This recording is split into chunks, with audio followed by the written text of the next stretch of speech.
membawa Kristus kepada bangsa-bangsa dan bangsa-bangsa kepada gereja Tuhan. Pembebasan dan pengampunan. 11 Oktober 2025. Yohanes bab 8 ayat 34 hingga 36. Yesus berkata kepada mereka, "Sesungguhnya, aku berkata kepadamu, sesiapa yang melakukan dosa menjadi hamba kepada dosa. Seorang hamba tidak mempunyai kedudukan kekal dalam sebuah keluarga, tidak seperti seorang anak yang selama-lamanya anggota keluarga itu.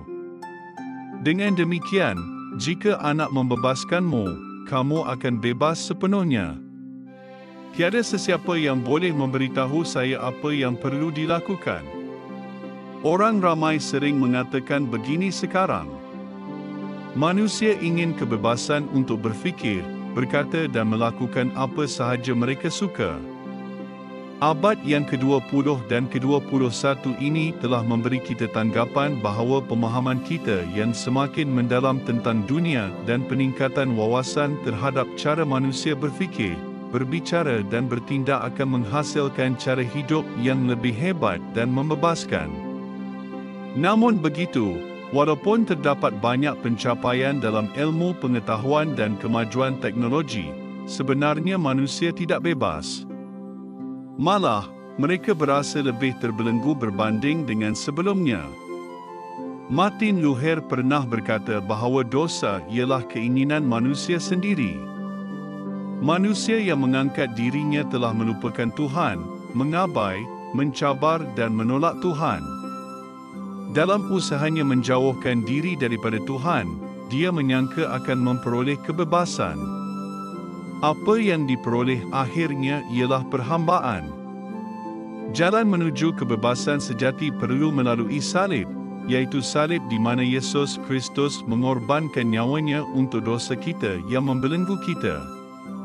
Melalui kematiannya, Kristus telah membayar harga penuh bagi dosa kita. Alkitab menyebutnya sebagai penebusan, iaitu harga yang dibayar untuk membebaskan seseorang hamba daripada perhambaan. Dalam suratnya kepada jemaat di Galatia, Rasul Paulus berkata, "Demi kemerdekaan Kristus telah memerdekakan kita. Oleh itu, berpegang teguhlah kepada kemerdekaan yang telah diberikan oleh Kristus kepada kita, dan jangan biarkan diri dibelenggu oleh kok perhambaan semula. Berdirilah teguh dalam kebebasan yang telah dimenangi oleh Kristus untuk kamu dan jangan biarkan diri kamu diperangkap semula dalam rantai perhambaan. Jadilah siapa yang sepatutnya kamu menjadi di dalam Kristus.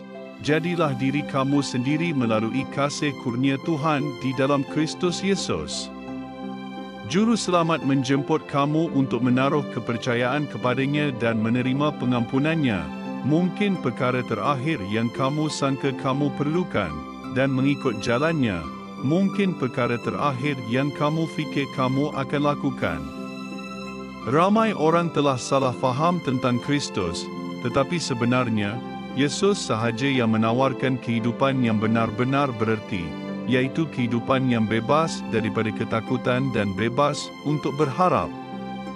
Sahabatku, Yesus Kristus telah mati untuk kamu dan bangkit semula dari kematian untuk hidup bagi pihak kamu.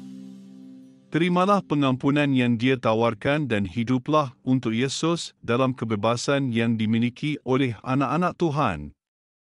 Lepaskanlah kekecewaan dan kegelisahan akibat dari belenggu dosa serta beban hati yang berat di hadapan Tuhan. Nikmatilah kelegaan dan pengampunan dalam kehidupan baru ini. Kebebasan ini telah dimenangi untuk kamu melalui kemenangan Yesus ke atas kuasa-kuasa gelap di Kalvari. Kita berdoa, Bapa Syurgawi, terima kasih atas kebebasan yang Engkau berikan kepada kami melalui anak-Mu Yesus. Amin.